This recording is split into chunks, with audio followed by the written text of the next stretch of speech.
मुकेश वाल city music तामिल टोला वाले।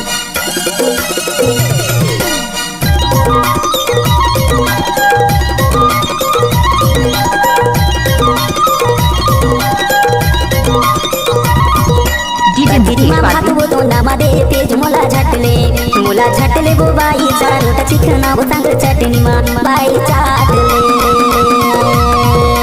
पतिरी मा भात गो दोना मध्ये पेज मुला झटले गो बाई चारोटा चिकना वो संग चटनी मा बाई चाटले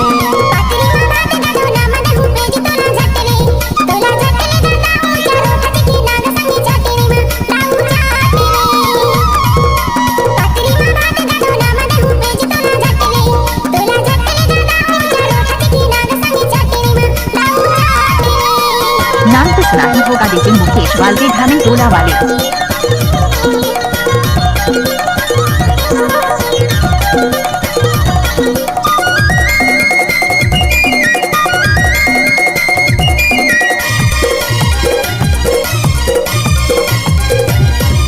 डीजे मुकेश भाजी चारोटा चिकना वो चारोटा चिकना चन्ना भाजी चारोटा चिकना वो चारोटा चिकना गरीब के जीना गरीब के खाना वो झटले मुला झटले गो बाई चारोटा चिकना वो संग चटनी मा बाई चाटले पतिरी मा भात वो दोना मध्ये पेज मुला झटले गो बाई चारोटा चिकना वो संग चटनी मा बाई चाटले पतिरी मा भात वो दोना मध्ये पेज मुला झटले गो बाई चारोटा चिकना वो संग चटनी मा बाई चाटले। फूल में गुलाब का सुगंध लीजिए मिक्स किया है मुकेश वाल ने गाना का मजा लीजिए।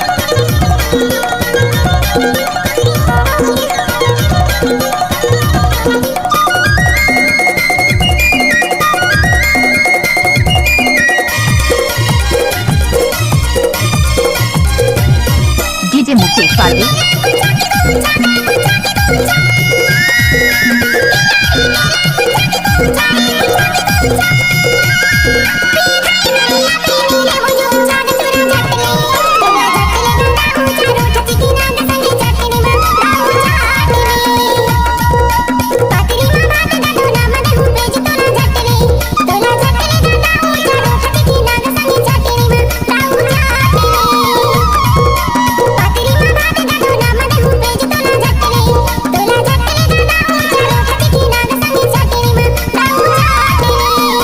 गुलाब का सुगंध लीजिए मिक्स किया है मुकेश वाल ने गाना का मजा लीजिए।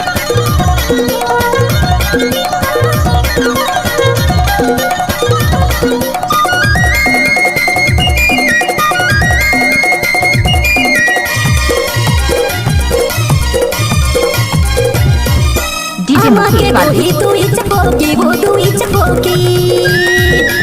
आमा के गोही तू इचपोकी वो तू इचपोकी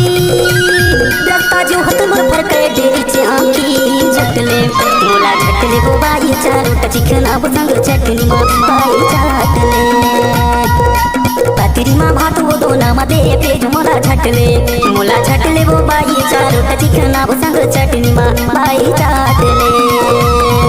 पतिरी मा भात वो दोना मध्ये पेज मुला झटले गो बाई चारोटा चिकना वो संग चटनी मा बाई चाटले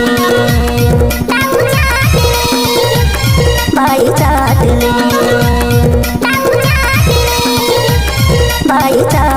मोबाइल नंबर 6565820476।